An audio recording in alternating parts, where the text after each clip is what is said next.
welcome back to RoboReplay after our first week of competition has ended. Today, I'll be trying to cover numerous strategies that I saw and thought were of note from many different regions. But I did not have the chance to watch all matches and every interesting idea, so please let me know if you found something cool to analyze. Let's get right into it. First off, I want to hop over to California, where we'll be seeing how 1678, 604, and 3257 dominated the competition in playoffs, with their third robot doing something I haven't seen done yet, but talked a bit about before comp season.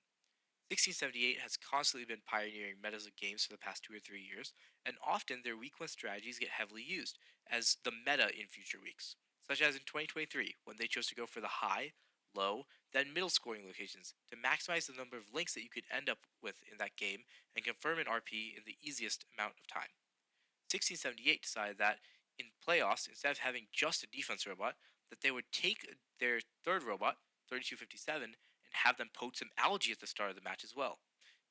which was very interesting as they had their third robot stealing algae on their opponent's side, so they were constantly taking points away from their opponent as well as playing defense eventually at the end of the match. As we will end up seeing, the reef is oftentimes becoming pretty filled, and many alliances are even on the coral scoring end, so the best way to separate yourself from the other alliance is through algae. However, 1678 ran the strategy against Alliance 8 only, who they knew wouldn't be able to punch them, as they needed 3 offense robots to even try to keep up with Alliance 1, which allowed for the third robot Alliance 1, 3257, to poach whatever was available on the ground, and then play defense on 3 robots, which is an extremely easy job, and they completely blew out the Alliance 8 in this match. I won't get deep into defense in this video, as I have described what I think defense should ideally be played as, and I haven't seen anyone run it in a way that I think optimizes defense. What most people ended up doing was just sending a robot to be in the way, so when a robot was trying to come into the coral station, and when they tried to leave, they would end up hitting the offensive robot and laying them out, or they would try to push them a bit while collecting. What I have seen though is something people are doing really interesting is if they're playing defense near the end of the match.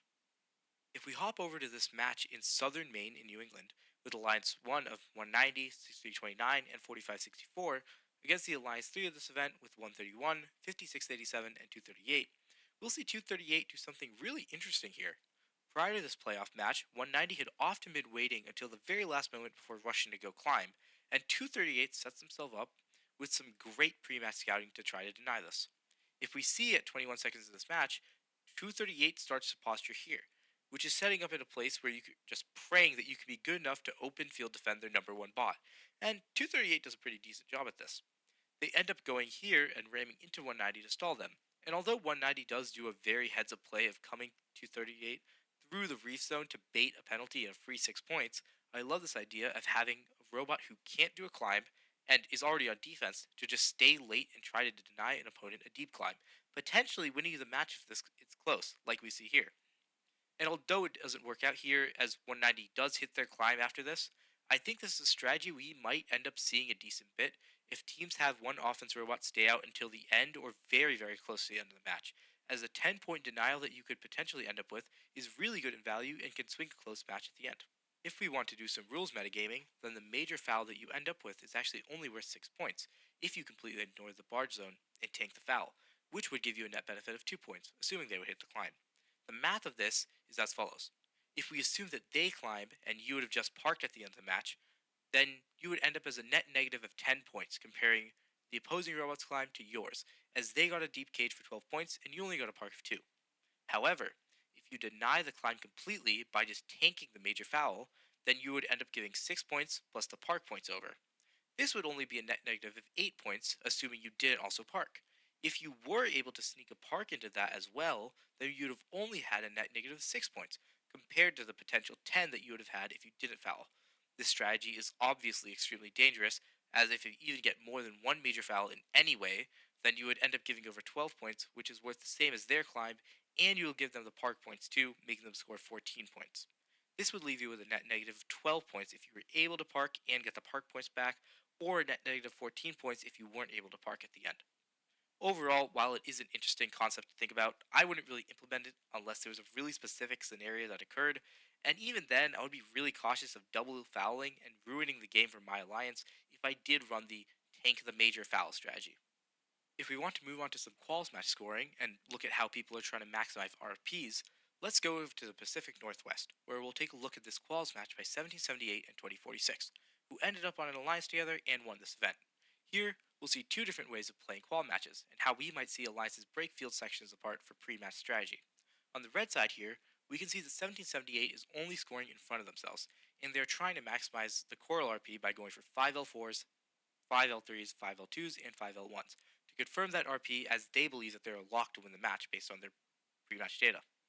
We can also see how they split up the field, as the top scoring robot took one half of the reef this way,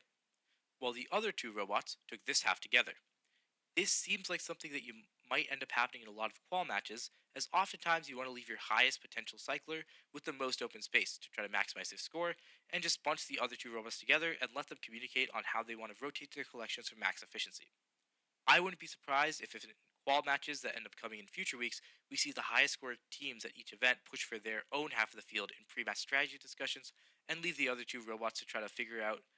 communication on their end. On the other side, we can see that 2046 knows that they need to just try their best to win the match, and the Blue Alliance is focusing on filling all the L4s to try to outscore Red, since they were likely predicted to lose this match and know that from before. I do want to point out that 2046 here actually chooses to do an L2 in front of them instead of an L3 on the far side of the reef, likely because they think the time to point ratio is much better for taking an L2 that should be free for them. This is something that top teams were looking at in quals even when they were trying to maximize their score, as it seems that unless your vision system and alignment system is very robust and efficient, it's pretty hard to line up and score on the far side of the reef in a timely manner, and it can actually end up being faster to just take a coral in front of you and put it on a branch that you immediately see in your direct field of vision. This is a point that I think everyone should keep in mind, as this week I saw a lot of teams try and fail to score on the far side of the reef for some more points in an L4, when a slightly large point score was right in front of them. The actual numbers of the coral are 5 for an L4, 4 for an L3, 3 for an L2, and 2 for an L1. So if you think that doing L3 in front of you would take less than 80% of the time than it would for L4, that is worth it in terms of point values, as well as if you need it for the reef RP. And the last match I want to note here is jumping back over to New England, as I am an alumni from New England and know the region the best, and look at this match by 3467, where they do some interesting processor tech. They start off by scoring an L4 in a spot that they're going to be going to, and they grab an algae while they're on that side of the reef, which is great efficiency as they don't have to move at all to get their next game piece, and they actually go and score on the Red Alliance processors twice in this match for the co-op to be activated. I would presume that 3467 looked at the opposing alliance's robots and didn't think they could or wouldn't do the co-op, and so since 3467 looked at their data and thought that they could win by a large margin, they ended up scoring twice in the red processor, which is completely legal by the way, so that they could end up conforming the coral RP. One reason I've seen this co-op strategy done over all the qual matches, not just this specific strategy, is because some teams aren't consistent at scoring an L1, and end up not want to try to deal with it to fumble around 5 times to get in the trough, so they activate co-op to not have to deal with that issue, but sometimes the opposing alliance isn't doing it, leading to co-op not being activated. It seems like 3467 has solved this issue in their own way, as they can force a co-op and allow for that RP to be extremely easy to complete, with L2 to 4 scoring all being possible with the same angle on whatever end effector is being used. This essentially makes it so that if you have a hard time scoring in the trough, it's not a problem for that LP or RP, and you're able to always get that coral RP as long as you can score 15 in the coral after the 4 algae in the processor. I love this idea and think that in earlier weeks, where some people might not be able to score in the processor, it's a great idea to implement to confirm the reef RP. We saw some really unique strategies play out this week, and those are my thoughts on the first week of FRC comp season.